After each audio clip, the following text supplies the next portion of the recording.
Nosaltres lamentem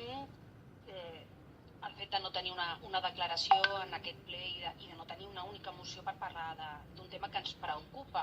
Un tema que ens preocupa tant que és un punt comú, no només de manera temporal en la història, durant segles i segles, sinó a més també de manera territorial, perquè a més és un punt comú, evidentment en diferents accents a tot el planeta, de manera internacional. I continuem parlant un any més sobre les discriminacions que es produeixen ara a motiu del dia 8 de març, Dia Internacional de les Dones, de totes aquestes discriminacions que durant tots els segles, segles pels segles hem patit, i a més, com dèiem molt bé, en diferents països, fins i tot tenint en compte els diferents règims i fins i tot el nivell de progrés que en aquests països es puguin viure. És a dir, si parlem de l'escletxa salarial, el que podem veure és que aquesta escletxa es dona a tot arreu, fins i tot en aquells països que de vegades per nosaltres són un bon mirall del progrés i dels drets dels seus ciutadans i ciutadanes. Dit això, per nosaltres és que ha arribat el moment de donar un cop de puny, en el bon sentit de la paraula, a sobre de la taula, perquè les dones estem cansades de repetir manifestos, de repetir declaracions, de repetir mocions, de recordar cada 8 de març que hi ha una escletxa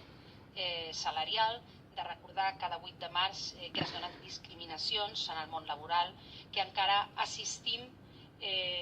a casos de violència masclista que maten les dones pel sol fet de ser dones i en tots els àmbits de la vida en general. I fins i tot, com recordàvem molt bé, que som invisibles també en tots aquells àmbits que són bàsics perquè el món funcioni. És aquella feina que durant sempre hem fet i que mai no s'ha valorat, com són especialment, no només els treballs domèstics, sinó especialment els treballs de cura. I és per això que ha arribat un moment en el que volem dir prou, el món s'atura si nosaltres ens creuem de braços. I jo crec que les formacions polítiques que no l'acaben de veure i no s'han sumat és perquè no han acabat d'entendre això, que nosaltres ja no tenim paciència, que ho volem veure en aquesta vida, no en la propera,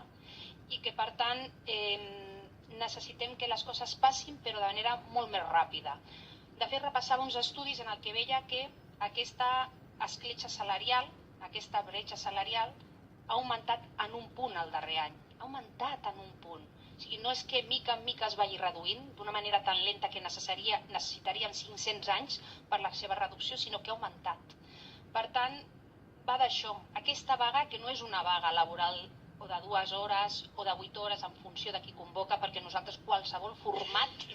ens va bé, vull dir, ens adherirem a qualsevol dels formats, encara que després la Diputació acabi decidint que s'acollirà un en concret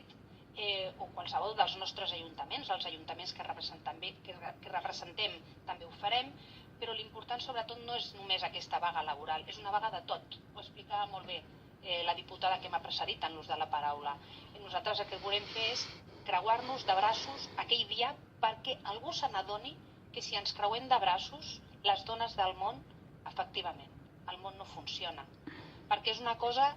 que durant tant de temps ha estat tan invisible que en manifestos i en declaracions no ho fem prou visible. De manera que, des de la màxima cordialitat, nosaltres presentem aquesta moció que, torno a dir, vol ser una moció que doni un cop de puny i que, si més no, faci remoure una mica les consciències de tothom.